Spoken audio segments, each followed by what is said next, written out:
Who would think that a bold presentation of blackness in fashion, especially in London, would see Grace Wells Bonner see such critically acclaimed success within years of graduating? Grace Wells Bonner studied at Central St. Martin's, and from the beginning, her mixed English and Jamaican heritage was a key reference point in her collections, with her work exploring representations of black male identity through exceptional craftsmanship. No time was wasted with her rise to the top, because upon graduating, her graduate collection titled Afrique, which explored blaxploitation and the turning point of black expression in the 1970s, won the L'Oreal Professional Talent Award. She launched her brand right after graduating. The first collection she presented was called Ebonics, and it was connected to a broader spectrum of representation, looking for central representations of black masculinity across different time periods. One thing about Grace, she perfectly blends history and culture, and looking at how that informs presentations in fashion. Very early on, her brand saw so much success, from showcasing collections at Victoria and Albert Museum to getting picked up by Matches Fashion shortly after graduating. The turning point came just 2 years after graduating, where she won the LVMH Prize Award, receiving €300,000 and a year-long mentorship from executives at the French conglomerate. There is something so special and unique about the vision of the brand, and this is what really makes it stand out in the market. Wells Bonner designs are informed by broad cultural research and embrace a multitude of perspectives, often exploring themes of gender, sexuality,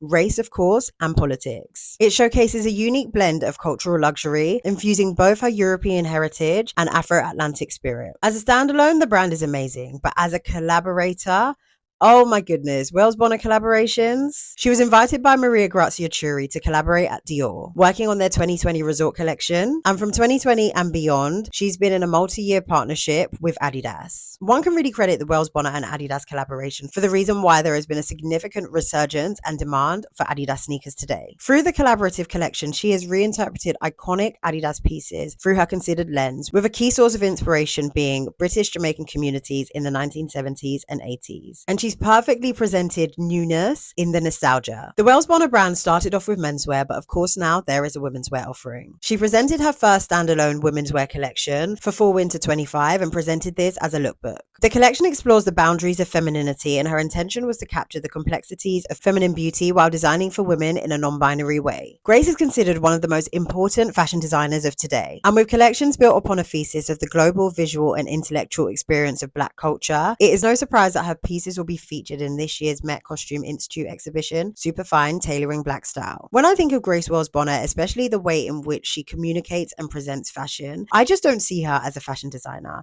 I quite literally see her as a multidisciplinary artist.